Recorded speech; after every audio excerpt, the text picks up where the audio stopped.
Deadpool has had quite the impactful movie run, marking some of the highest grossing R-rated superhero movies, and Wolverine was no different, his own solo film receiving rave reviews and garnering a huge amount at the box office, so it only makes sense for the two to be combined into what has become the highest viewed trailer of all time, or at least highest viewed movie trailer of all time. Conversely, the MCU has been quite the downward spiral, at least somewhat. What was once a huge reigning franchise has now slowly fallen out of grace with only a few projects left that garners people's interest, one of them being the case of today's video, Deadpool and Wolverine. And it seems the very essence of the film is a response to this, as while Deadpool is a very meta character, he's now taking on the entirety of the MCU and its current timelines on his shoulders. And it seems his time-traveling hijinks were possibly the main cause of this, as he's captured by the TVA, whose whole deal is to capture variants who go off the path. Can't understand why they would want to go after him. Also, what the hell are those shoes, if you even want to call those that? Looks like some Dolly Parton slippers you find in your uncle's attic. Oh, and saving Peter, and apparently Shatterstar too. His status being alive does raise some questions since we only see Deadpool come back to save Peter, because obviously. And he straight up called him a prick, so that's funny. The good news is, I don't think anyone's gonna miss Shatterstar. He was a bit of a prick.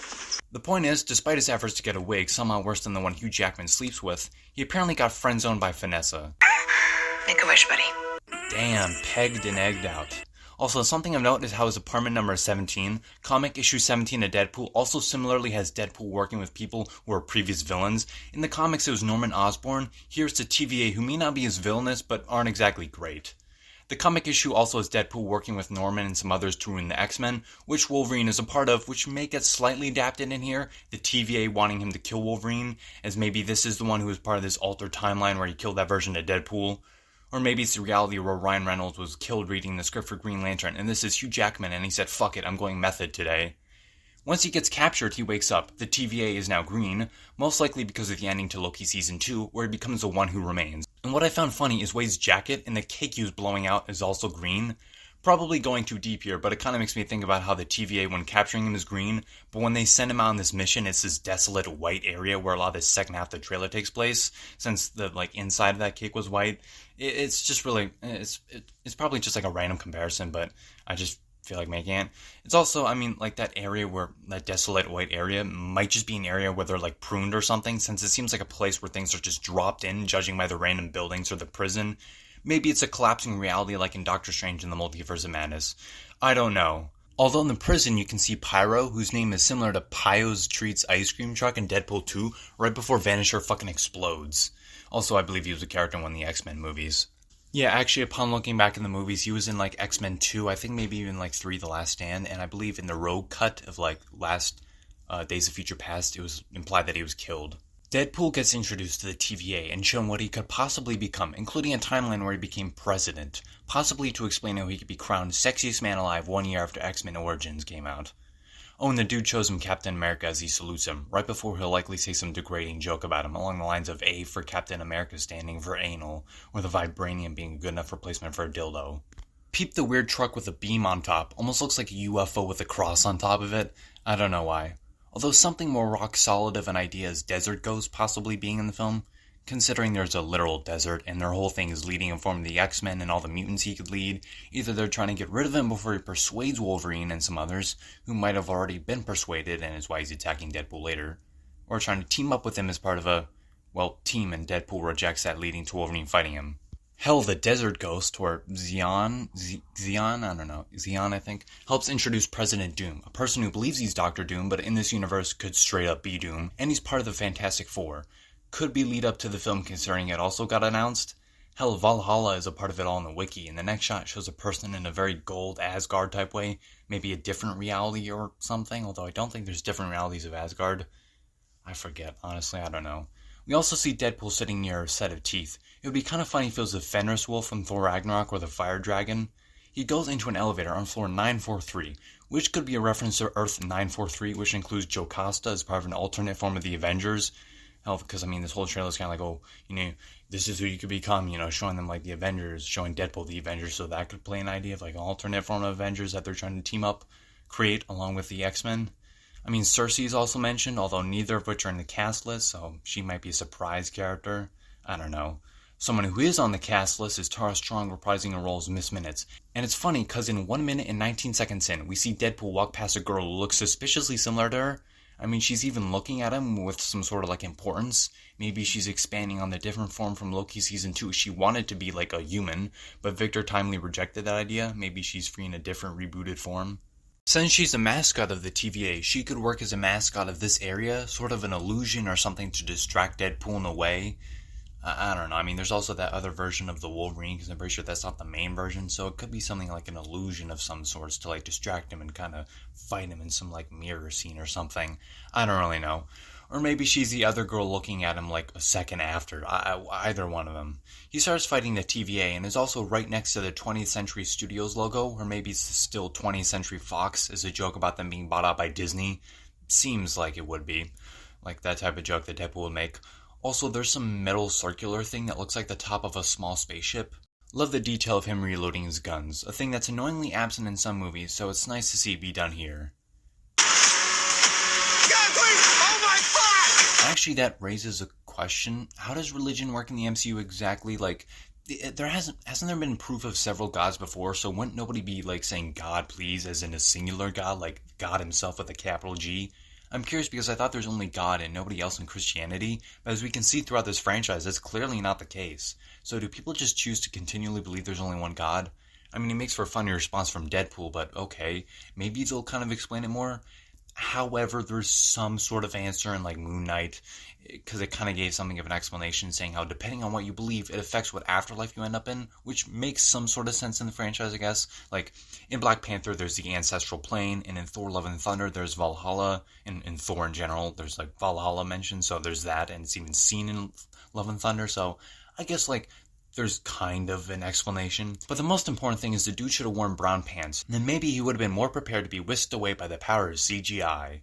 Also, Deadpool seems to be in another prison area like in Deadpool 2, this time with a tank that would make the governor cream himself. Nick Fury would probably shit himself if he saw the S.H.I.E.L.D. helicarrier just laying in the desert, while some Borderlands-looking guy boots up his weird maze-looking S.H.I.E.L.D. or something. But hey, it's powered by solar energy, so there's that.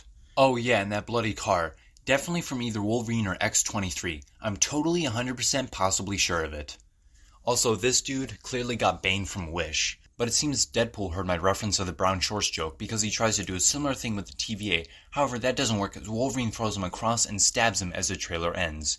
But not before we see a Secret Wars comic book next to Deadpool, and wow, yeah, I'm quite literally hyped as hell. While making the main character's joke is not a new thing for the MCU, Deadpool represents a different kind of joking, a much more meta kind that fits so well with all the multiverse traveling concepts that Phase 4 and 5 introduced so heavily. It's a break from the normal snappy dialogue that feels almost a bit too held back and safe, with everyone sounding somewhat interchangeable from each other. Not all of them, but a lot do fall under this category, so having Deadpool and an even more serious but complex character like Wolverine helps. They're a nice balance for each other as, depending on which version and point in time this Wolverine is, it can create a really fun dynamic that I'm really excited to see. This comic relief who always pokes fun at everything versus a straight man, the much more serious, clashing one, will create some interesting scenarios. Deadpool's the type of character Marvel needs, this more silly character that doesn't force the jokes to come out but does it naturally. He has a unique style of humor with the fourth wall breaks and the subverting expectations, which makes him memorable from the rest. He's a character who's unconventional, both in how he isn't some chiseled Hollywood model, despite being played by one, and how foul his language is and jokes are. Yes, they're delivered in a similar snarky way to Iron Man, but the jokes are still different enough. Same tone, but different execution and even style. Much more almost childish and immature, but with cleverness and merit and wit.